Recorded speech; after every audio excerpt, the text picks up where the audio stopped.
Pronto para aquele momento de literatura? Momento tão gostoso em que a gente é livre para voar. É tão bom voar por meio das histórias que a gente conhece aqui nas aulas de literatura, não é? Eu vou te lançar primeiro um questionamento para você tentar descobrir qual história nós trataremos hoje. Para isso, eu vou te mostrar uma imagem e vamos ver se você consegue relacionar uma história tradicional, que você já deve ter ouvido muitas vezes. Olha lá comigo. Que história é essa? Você está percebendo que é aquela brincadeirinha de come-come, né? Mas o que será que te faz lembrar? Que história te faz lembrar? Que tem um caminhozinho a ser percorrido? Será que você lembra de alguma história que tem alguma trilha? Que alguém segue alguma coisa ou deixa pistas para poder marcar o caminho? Acho que você já fez essa associação, não é? Lembra de uma história em que alguém vai ser deixado no meio da floresta e precisa marcar o caminho para poder voltar, marcando com miolo de pão? Acho que você conseguiu associar a história de João e Maria. Temos também o filme exibido, certo? De João e Maria, com aquela história tradicional dos filhos que têm que ser deixados pelos pais no meio da floresta porque eles não tinham mais condições de alimentá-los. Lembra? João foi muito esperto e deixou migalhas de pão para marcar o caminho e conseguir voltar. Mas você sabe que no fim não deu muito certo. A gente conhece algumas versões um pouco diferentes dessa história. O cinema explora muito bem. A gente tem, por exemplo, João e Maria, Caçadores de Bruxas, em que há uma inversão daquela história tradicional, porque aí sim, quem está caçando as bruxas são João e Maria, e eles não estão sendo caçados por ela. Então a gente tem versões diferentes. O cinema explora muito bem. A gente consegue conhecer a história de maneiras diferentes. Mas a história que eu tenho para trazer para você agora é uma versão diferente dessa também. E se aproxima um pouco daquela que você conhece tradicionalmente. Ela está reunida num livro chamado Não Era Uma Vez. Isso, não era uma vez, em que há reconto dos contos clássicos. É uma coletânea, então são várias histórias. Uma delas é a de João e Maria, que a gente vai ver aqui. Essa versão é contada por Miriam Yagnan. Ela é de Porto Rico e ela traz essa história pra gente, bem interessante. Quem faz as ilustrações deste livro é a Mariana Massarani. E olha que legal, ela mesma fez essa caricatura dela. Ela se representa dessa maneira. Esse é o tipo de desenho que ela faz. Já traz os traços característicos dessa ilustradora. Ela é daqui do Rio de Janeiro. Escreveu várias histórias e ilustrou muitas outras. Dentre elas, essa que você vai conhecer, que foi feita com parceria, então, com a Miriam Yagnan, lá de Porto Rico. Ela nasceu no Chile, mas mora em Porto Rico há muito tempo. Você sabe onde fica Porto Rico? Vamos só dar uma olhadinha no mapa para a gente ter noção de que não é tão pertinho assim. Olha onde está o Brasil e olha como está marcadinho lá Porto Rico. É bem longe, considerando que a gente está na região sul do Brasil, ou seja, mais para baixo ainda daquele mapa. É bem longe, mas as histórias dela conseguem chegar para a gente por meio dos livros.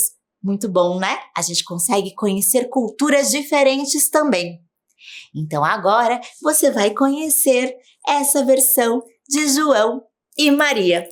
Vamos a ela! Chegou a hora, então, de Não Era Uma Vez. Essa versão diferente para a história de João e Maria. Lembra que a Miriam Yagnan vai apresentar para você. E ela diz assim: quando pequena, Li o conto de João e Maria e achei que era uma história muito bonita, mas muito cruel. Por isso, quando me pediram para escrever uma versão diferente desse conto tradicional, comecei a pesquisar na internet e encontrei um espaço virtual de ecologia criado pela senhora Emília Sandoval Krieger. Essa senhora aí. Nele, a senhora Sandoval Krieger apresentava a hipótese de que a história de João e Maria tenha sido realmente motivada por um desastre ecológico. Ela chegou a essa hipótese baseado na interpretação da linguagem dos pássaros. Quando me comuniquei com a senhora Sandoval Krieger, esta foi a história que ela me contou. Muitos anos atrás, na época em que os seres humanos ainda falavam com as fadas e com a natureza, um pica-pau azul que sobrevoava a Floresta Negra escutou uma garotinha chamada Maria falando: "Desculpe, lago, nós sujamos suas águas, os peixes desapareceram e não temos nada para comer." Intrigado com esses comentários, o pica-pau azul, que se chamava Pacar, desceu para investigar e pousou no ombro da menina para consolá-la. "O que aconteceu, garotinha? Por que você se lamenta tanto?" "Ah, pica-pau azul, nós éramos muito ricos e nossa terra produzia tudo o que precisávamos. Mas agora somos tão pobres que não temos nem o que comer. Nossos pais não podem nos alimentar e por isso esta noite vão nos abandonar no bosque.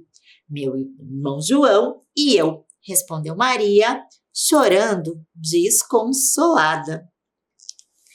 Pacar não sabia como animá-la, nem podia imaginar como os pais poderiam abandonar assim os filhos.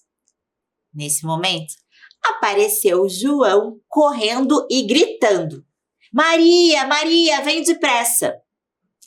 Ao ouvir os gritos de João, Pacar levantou o voo e seguiu os meninos que corriam para casa.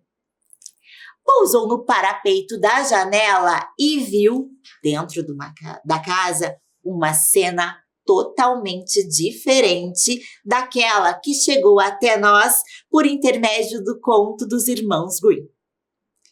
Ali estava o pai de João abraçado à sua esposa, que era madrasta das crianças. A mulher chorava desconsolada por saber que teriam que abandonar os filhos no bosque. Mas o mais surpreendente de toda a cena era que lá estavam também a bruxa da Casa dos Doces e seu pássaro dourado, falando com os pais de João e Maria. "As fadas foram inflexíveis", dizia a bruxa. "O acordo tem que ser cumprido. Vocês terão que abandonar as crianças no bosque ainda esta noite."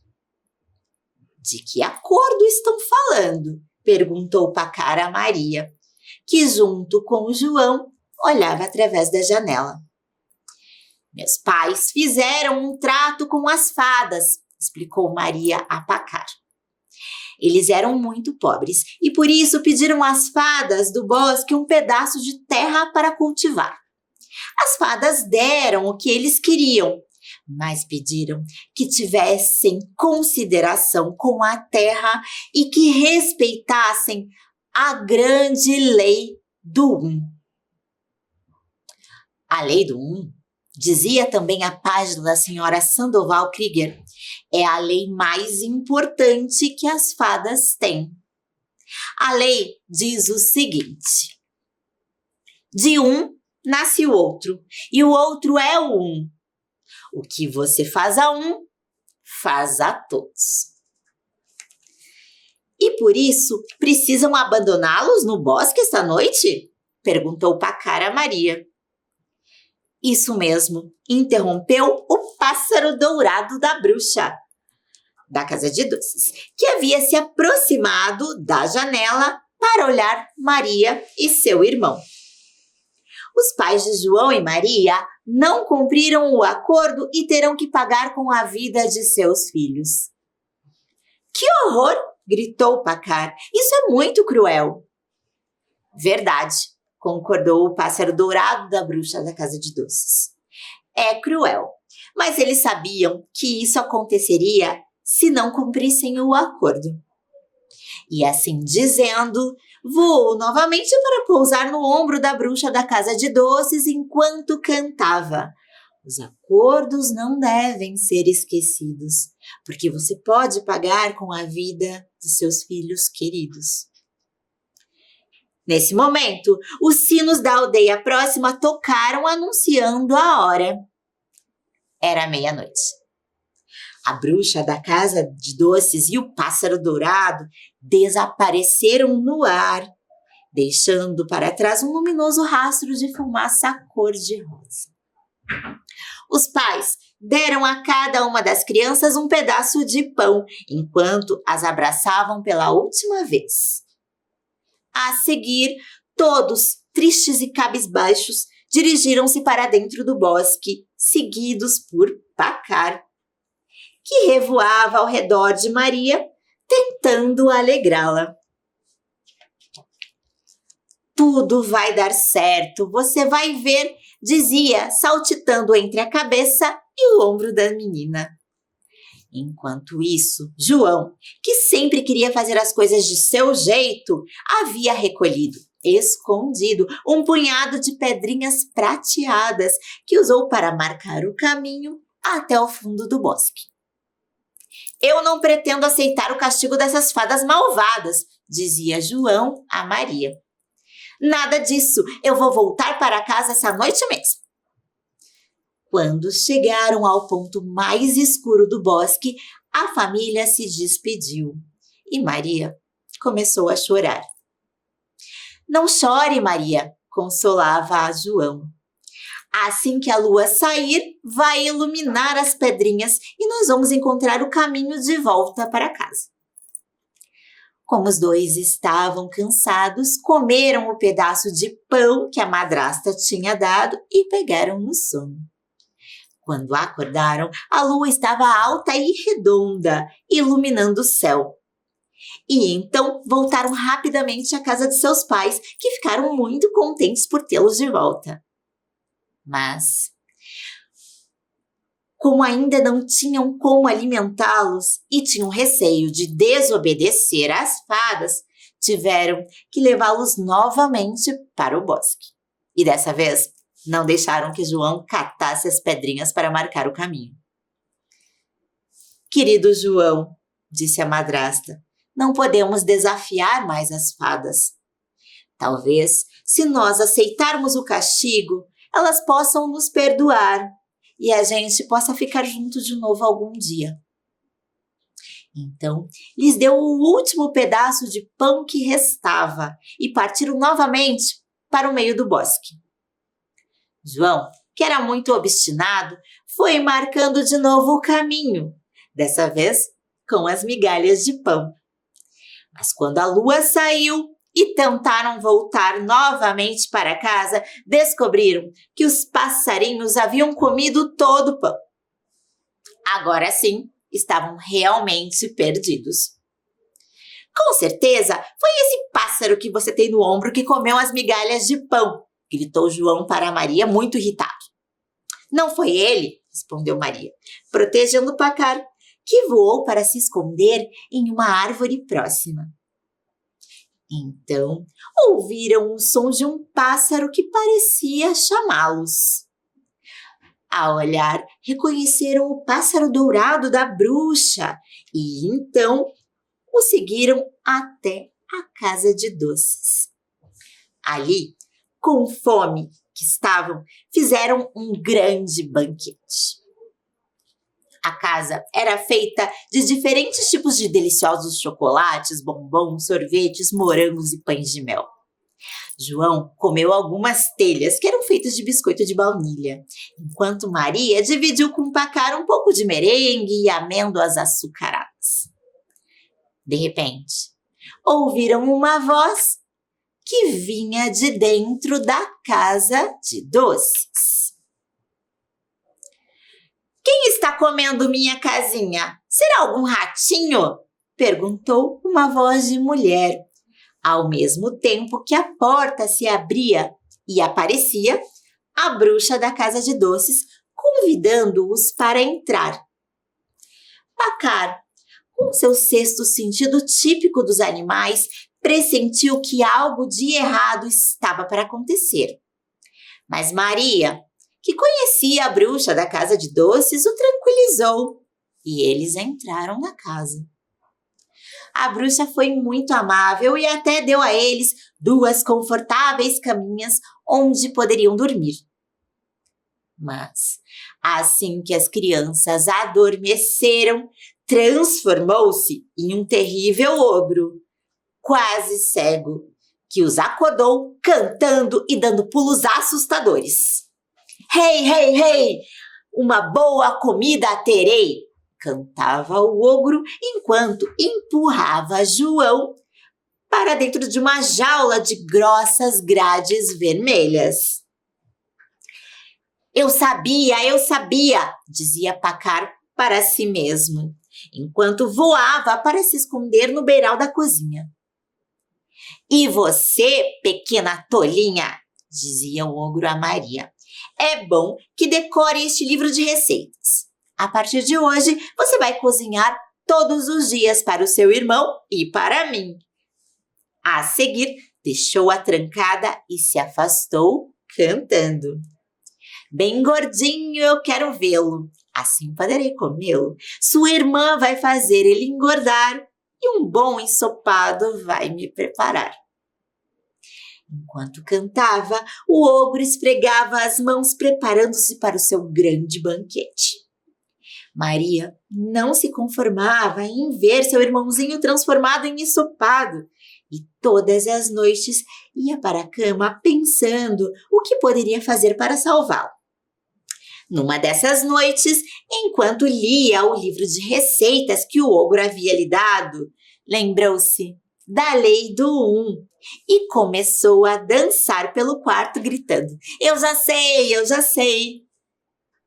Pacar, que estava limpando as asas para dormir, ao ouvir Maria, voou de seu ninho improvisado, que ele mesmo havia construído sobre o telhado de chocolate branco, e pousou no ombro de Maria.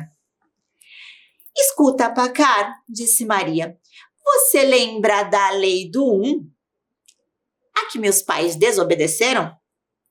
De um nasce o outro e o outro é um. O que você faz a um, faz a todos. Sim, respondeu Pacar. Mas por que você lembrou disso agora? Olha, disse Maria, a partir de hoje eu vou usar a lei do 1 com o ogro. E vou tratá-lo da mesma maneira que eu quero que ele me trate. Talvez assim consiga convencê-lo a nos soltar. Pacar achava que não ia ser fácil convencer o ogro, mas, para não desanimar Maria, resolveu entrar na dela. Está bem, Maria, tente. Você não tem nada a perder. Dizendo isso, acomodou-se para dormir no beiral de chocolate branco da cozinha. Os dias foram passando e Maria levantava-se todas as manhãs cantando assim. De um nasce o outro e o outro é um. O que você faz a um, faz a todos. Intrigado com a felicidade de Maria, o ogro, que também gostava muito de cantar, aprendeu a canção e entre uma e outra comida cantava em dueto com Maria. Mas nem por isso havia deixado de sonhar com João ensopado. Todas as manhãs, o ogro, quase cego, aproximava-se da jaula de grades vermelhas onde havia aprisionado João e cantava. Mostra seu dedinho, menininho, mostra seu dedinho pequenininho, que eu quero saber se ele já está gordinho. Maria, que era uma menina muito inteligente, tinha dado ao seu irmão um ossinho de galinha para ele dar para o ogro apertar em vez de dar seu dedinho. E assim o tempo foi passando e Maria ganhava pouco a pouco a confiança do ogro. Enquanto isso, João, trancado em sua jaula de grades vermelhas, não via com bons olhos as conversas entre sua irmã e o ogro e repreendia duramente ela. Maria, não posso acreditar que você fale tanto com esse ogro. Ou será que você é tonta? Você não percebe que ele quer me comer? Maria respondia com muita paciência. Tenha confiança, meu irmão. Você vai ver como a lei do vai nos salvar. E assim, dia após dia, Maria se esforçava para preparar pratos cada vez melhores, enquanto Pacar se perguntava: onde estará a bruxa da casa de doces? Essa casa é dela, mas parece que o pássaro dourado e ela sumiram. Então, como se houvesse escutado, a bruxa apareceu no meio da cozinha, envolta em uma maravilhosa fumaça cor-de-rosa que encheu todo o lugar. Pacar ficou tão contente de vê-la que quis aplaudir, mas como não tinha mãos, conformou-se em voar até o ombro da bruxa, que nesse momento abraçava a Maria e dizia: querida menina, o ogro não existe. Era eu que estava colocando você à prova. E eu já vi que você foi boa e inteligente. E as fadas me contaram que seus pais também estão arrependidos. Desde que eles os deixaram no bosque, cultivaram a terra e evitam contaminar as águas. Por isso, o Conselho Supremo das Fadas os perdoou. Hoje mesmo você pode voltar para casa com seu irmão. Aqui está a chave da jaula. Solte o João e leve com vocês este baú de joias. Maria agradeceu as palavras da bruxa. Em seguida, ela e João, seguidos por Pacar, iniciaram seu caminho de volta para casa. E esta é a verdadeira história de João e Maria, segundo senhora Sandoval Krieger, que diz em sua página na internet que a Terra está novamente em perigo. Que se não a protegermos, se nos esquecermos novamente da lei do vamos sofrer tanto quanto a família de João e Maria. E que dessa vez, nem mesmo a bruxa da casa de doces poderá nos salvar. E a história dos irmãos Grimm entrou por uma porta e saiu diferente pela outra. Quem quiser, que conte outra. E essa versão diferente de João e Maria, que está no livro Não Era Uma Vez, trouxe alguns conhecimentos interessantes para a gente, não é? Mas se você ficou curioso em conhecer outras versões, eu te convido a conhecer este livro e também poder visitar outras histórias. É uma edição latino-americana, então temos histórias de outros países. Essa que você viu era de Porto Rico, certo? Mas temos também uma versão da Argentina que tem a história de Cinderela, tal como me contaram. Nós temos também do Brasil, que é a história dos 3 porquinhos e o lobo Guará. Que bacana. Nós temos uma história do Chile, que é Rapunzel e uma grande desordem. Também temos da Colômbia antecedentes de uma famosa história. Qual história você acha que é? Da Guatemala, nós temos o Mistério do Coração Cinza, que é um thriller de brinquedo. Do México, temos Branca de Neve ao contrário e a Lebre e a Tartaruga. E do Peru, o Vestido Novo da Imperatriz.